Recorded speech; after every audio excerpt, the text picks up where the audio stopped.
Level record dulu. Nah, ya, 1, 2, 3. Belum.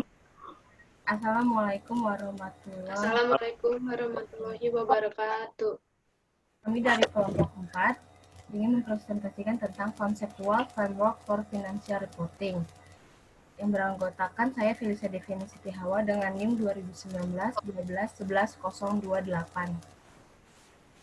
Saya Rosa Virginia Dara Aprili dengan NIM 2019-12-11026.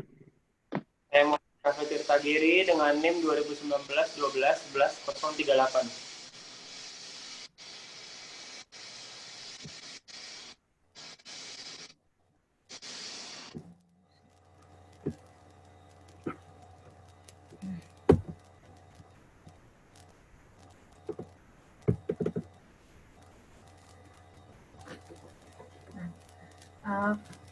Kerangka dari konseptual yaitu yang pertama kegunaan dari kerangka konseptual, kedua perkembangan dari kerangka konseptual, ketiga gambaran dari kerangka konseptual, dan keempat tujuan dasarnya. Kemudian ada fundamental konsep, yaitu karakteristik kualitatif dari informasi akuntansi, yang kedua basic elemennya, yang ketiga ada asumsi, yang pertama ada entitas ekonomi, kelangsungan perusahaan, unit moneter, periodisitas, dan basic akrual. Dan yang keempat, measurement, recognition, dan disclosure concept, yaitu yang pertama ada prinsip dasar akuntansi, kendala biaya, dan ringkasan struktur. Conceptual framework ini menetapkan konsep-konsep yang mendasari financial reporting.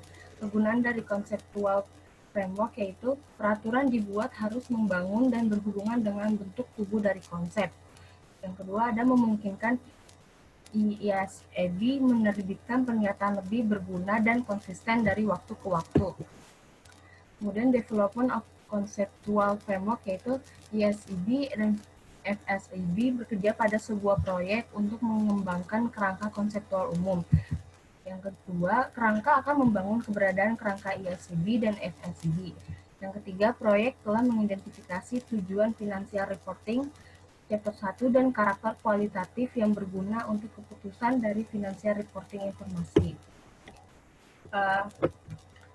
Overview of the conceptual framework itu ada tiga tingkatan. Yang pertama, tingkatan dari objective of financial reporting, yaitu tujuan dasarnya. Yang tingkat kedua adalah karakteristik kualitatif dan elemen-elemen dari financial statement. Tingkat ketiga yaitu pengakuan, pengukuran, dan konsep pengakuan. Kemudian di sini ada segitiga yang terbalik, yaitu level yang pertama terkait dengan tujuan laporan keuangan, yaitu menjawab pertanyaan why, kenapa harus membuat laporan keuangan. Dan yang kemudian ada level kedua, yaitu jembatan antara level 1 dan juga level 3, yaitu ada karakteristik kualitatif dan juga yang berisikan fundamental qualities dan enhancing qualities, dan juga ada elemen, yaitu ada aset, liabilities, equity, income, dan expense. Yang kemudian ada juga yang level yang ketiga, yaitu menjelaskan bagaimana laporan keuangan harus dibuat, yaitu ada asumsi-asumsi yang mendasari pembuatan laporan keuangan, kemudian ada prinsip-prinsip yang harus digunakan, kemudian ada constraint.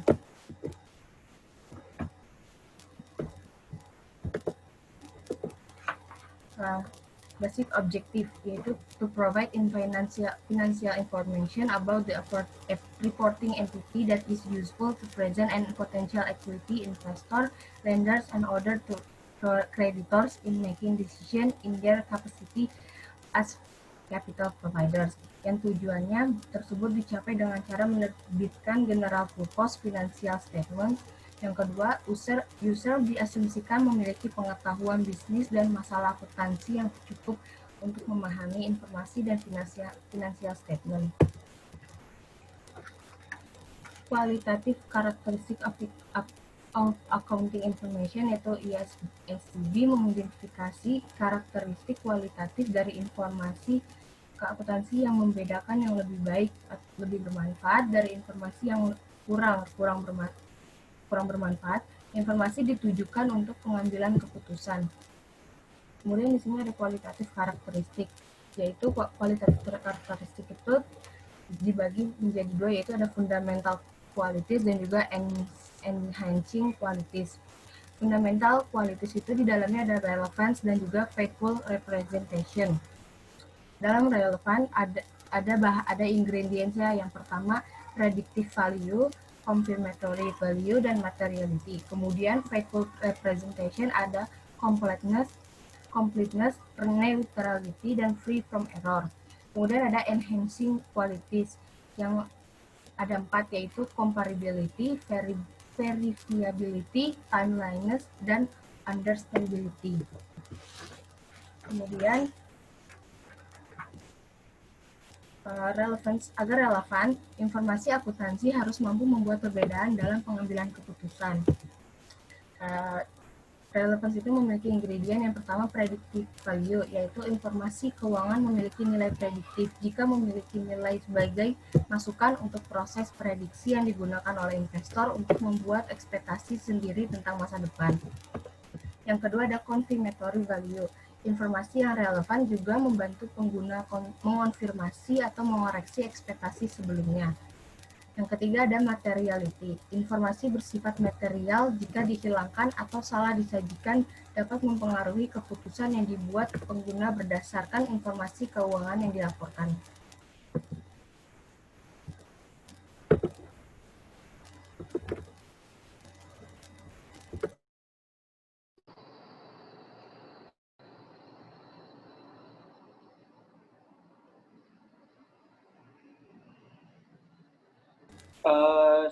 Sekarang kita melihat segitiga kebalik ya. Itu yang di bawahnya itu adalah objektif. Itu untuk menjawab pertanyaan why. Kenapa laporan keuangan itu penting. Terus yang kedua itu ada elemen-elemen yang terdiri dari aset, equity, expenses, liabilities, sama income. Terus ada juga namanya qualitative characteristics. Nah, yang di atas itu dia untuk menjawab pertanyaan how. Bagaimana cara untuk membuat laporan keuangan tersebut.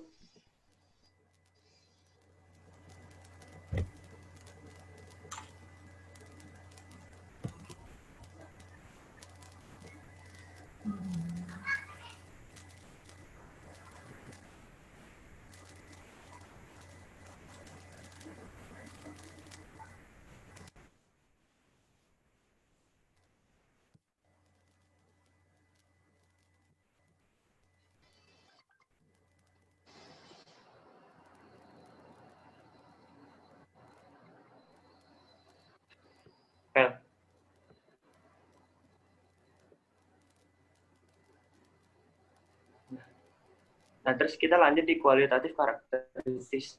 Itu dia ada fundamental quality. Fundamental quality itu ada faithful reputation, atau bisa disebut dengan dapat dipercaya. Itu dibagi 3. Ingredients of the fundamental quality itu dibagi 3. Ada completeness, neutrality, dan free from error. Representasi yang tepat berarti bahwa angka yang didefinisi sesuai dengan apa yang sebenarnya ada atau terjadi.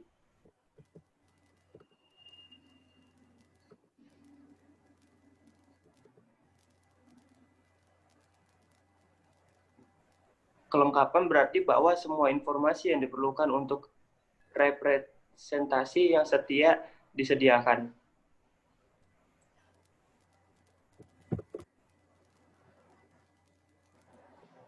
Next. Ada neutrality atau netralitas, berarti bahwa perusahaan tidak dapat memilih informasi untuk mendukung satu kelompok pihak yang berkepentingan daripada yang lain. Next.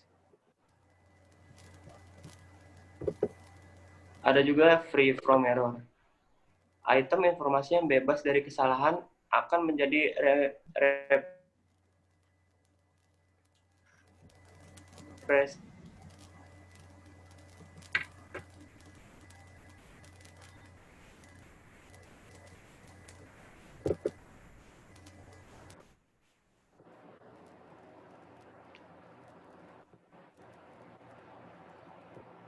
next.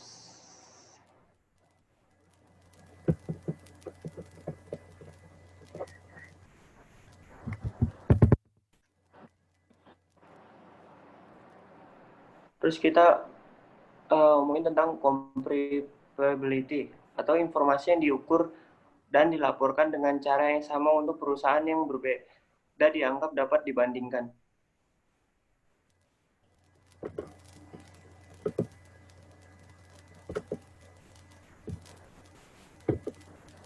Ada juga variability atau verifikasi terjadi ketika pengukuran independen dan menggunakan metode yang sama mendapatkan hasil yang serupa.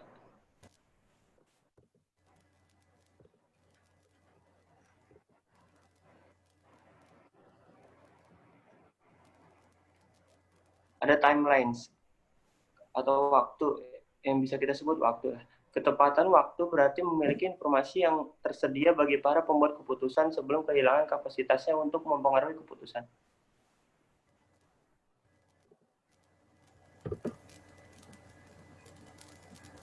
Ada juga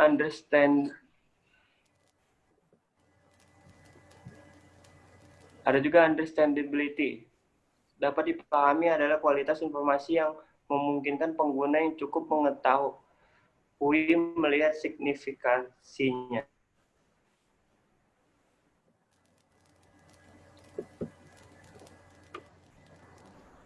Next.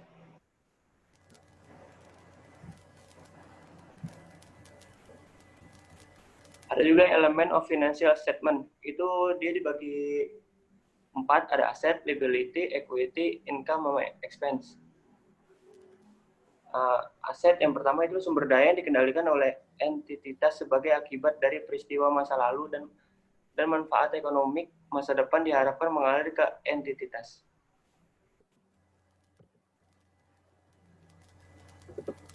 Next kita ke liabilities. Liabilities itu kewajiban kini entitas yang timbul dari peristiwa masa lalu yang penyelesaian diharapkan menghasilkan arus keluar dari sumber daya entitas yang mewujudkan manfaat ekonomi.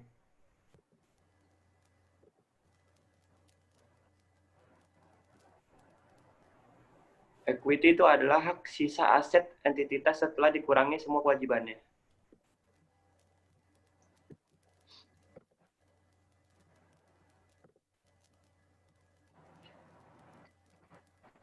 Income adalah peningkatan manfaat ekonomi selama periode akuntansi dalam bentuk arus masuk atau peningkatan aset atau penurunan kewajiban yang mengakibatkan peningkatan ekuitas selain yang berkaitan dengan kontribusi dari peserta ekuitas.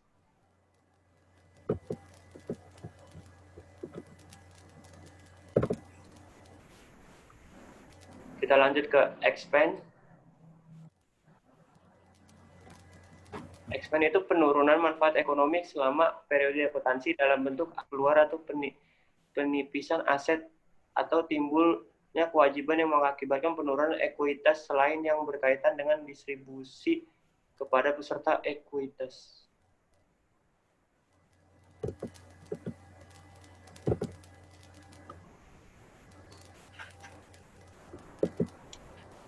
Berikutnya di sini ada contoh soal untuk basic elements. Identifikasi karakteristik kualitatif yang akan digunakan berdasarkan informasi yang diberikan. Untuk yang A, karakteristik kualitatif yang digunakan ketika perusahaan dalam industri yang sama menggunakan prinsip akuntansi yang sama. Berarti itu masuknya ke dalam comparability. Yang kedua, ada kualitas informasi yang diharapkan pengguna sebelumnya. Berarti itu masuknya karakteristik confirmatory value. Yang ketiga, keharusan untuk memberikan perbandingan suatu perusahaan dari periode ke periode. Itu masuknya juga ke dalam karakteristik comparability. Yang keempat, Mengabaikan konsekuensi ekonomis berupa standar atau aturan. Itu masuknya ke dalam karakteristik neutral. Next.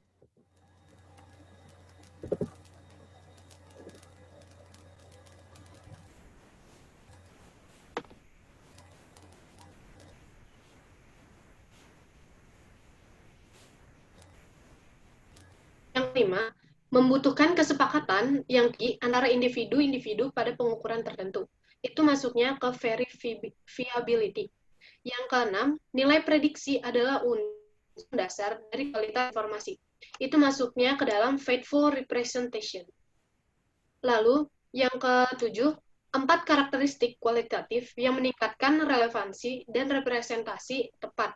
Itu ada 4 tadi karakteristiknya, yaitu timeline, verifiability, understandability, dan comparability. Yang terakhir, sebuah item tidak dilaporkan karena pengaruhnya terhadap pendapatan tidak.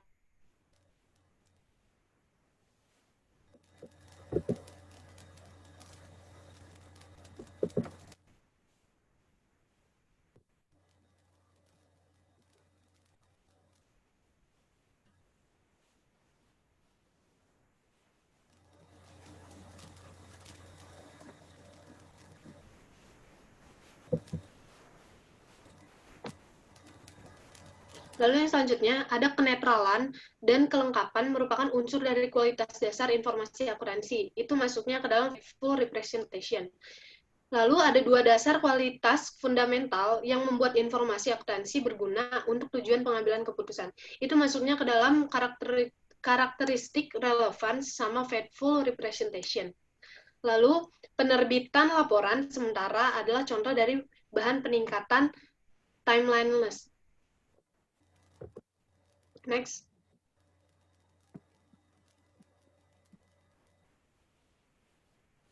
Selanjutnya di sini ada recognition, measurement, and disclosure concept.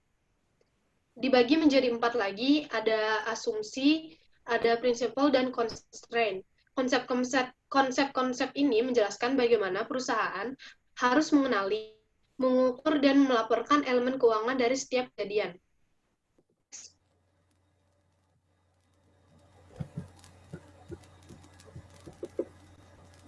Untuk asumsi, di sini ada 5.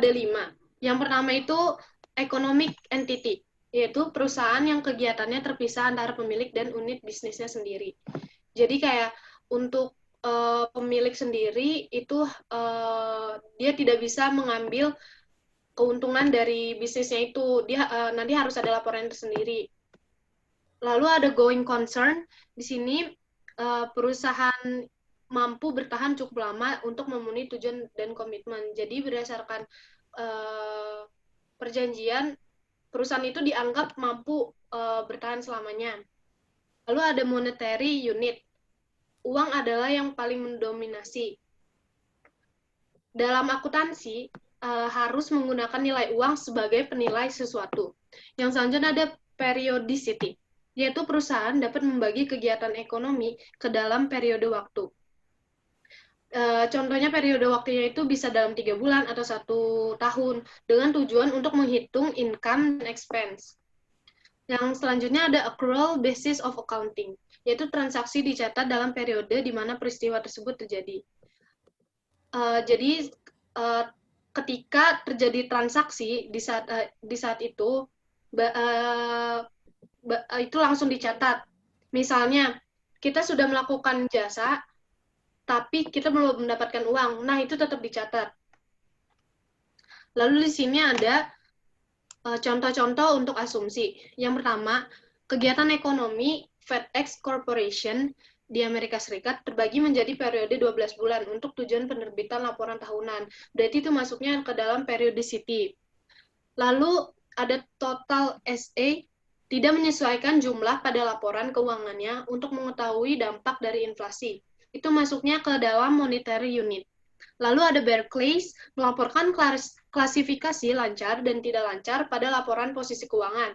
Itu masuknya ke dalam going concern. Lalu ada kegiatan ekonomi Tokai Rubber Industries itu di Jepang, dan anak perusahaannya digabungkan untuk keperluan akuntansi dan pelaporan. Itu masuknya ke dalam economic entity.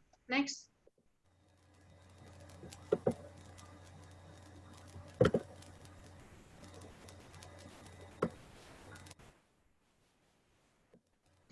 Selanjutnya ada measurement principle. Yang pertama itu ada historical cost, umumnya dianggap representasi tepat dari jumlah yang dibayarkan untuk barang tertentu. Lalu ada fair value, didefinisikan sebagai harga yang akan diterima untuk menjual aset atau dibayarkan untuk mengalihkan liabilitas dalam transaksi teratur antara pelaku pasar pada tanggal pengukuran. Jadi fair value itu mencatat nilai yang sekarang. IASB telah mengambil langkah yang memberikan perusahaan pilihan untuk menggunakan nilai wajar sebagai dasar untuk pengukuran aset keuangan dan kewajiban keuangan. Next.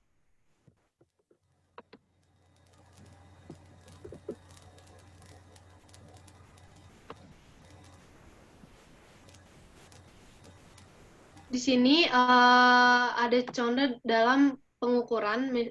Yang pertama itu ada level 1, itu paling masuk ke dalam paling tidak subjektif. Itu contohnya ada bursa saham, bursa obligasi. Nah, ini harganya dia harga berasal dari pasar. Yang kedua ada level kedua, itu dia menggunakan nilai dari suatu aset tersebut selain quoted price. Hasil dari data terus dia menggunakan hasil dari data perusahaan. Lalu yang level ketiga, dia yang paling subjektif, dia menggunakan unobservable inputs. Jadi dari datanya dia sendiri. Next.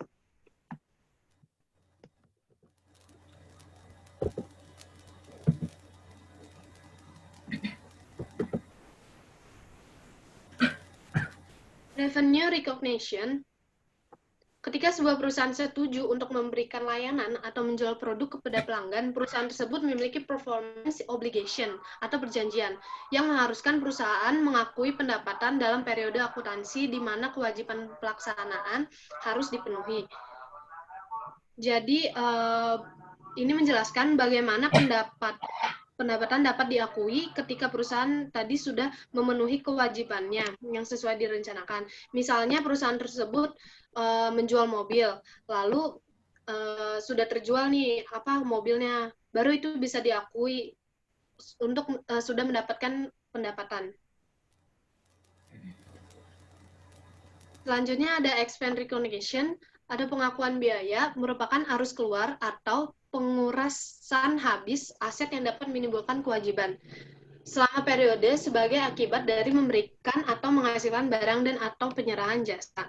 Dia ada tipe cost-nya, ada yang product cost, ini biasanya yang produksi, untuk perusahaan produksi ada material, labor, dan overhead, dan ada period cost, dia ada salaries dan administrative cost. Next.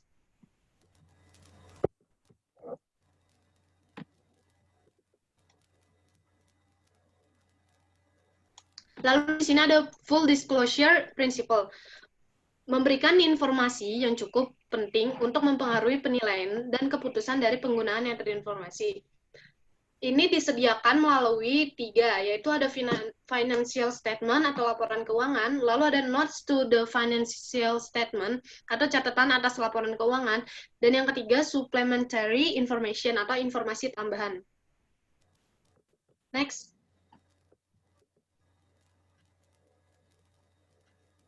Lalu ada cost constraint, yaitu perusahaan harus mempertimbangkan biaya penyediaan informasi terhadap manfaat yang dapat diperoleh dari penggunanya. Badan pembuat aturan dan badan pemerintah menggunakan analisis biaya manfaat sebelum menyelesaikan persyaratan informasional mereka. Lalu untuk membenarkan kebutuhan akan pengukuran atau pengungkapan tertentu, manfaat yang dianggap diperoleh darinya harus melebihi biaya yang dianggap terkait dengannya. Jadi cost biaya untuk membuat laporan tersebut harus lebih kecil dibanding keuntungan yang mereka dapatkan. Sekian dari presentasi kelompok kami. kurang Mohon lebih. maaf jika ada kekurangan kata. Assalamualaikum warahmatullahi wabarakatuh. Assalamualaikum warahmatullahi.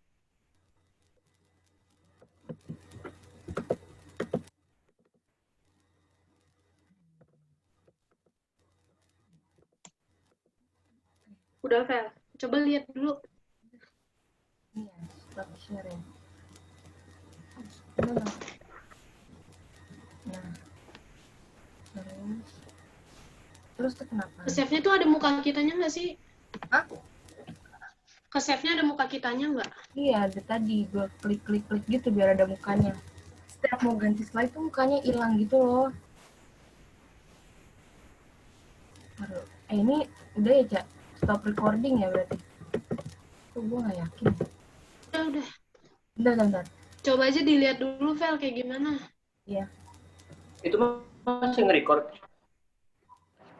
Masih. Mana sih? Lalu stopis. Udah, tapi gue takut. Bentar.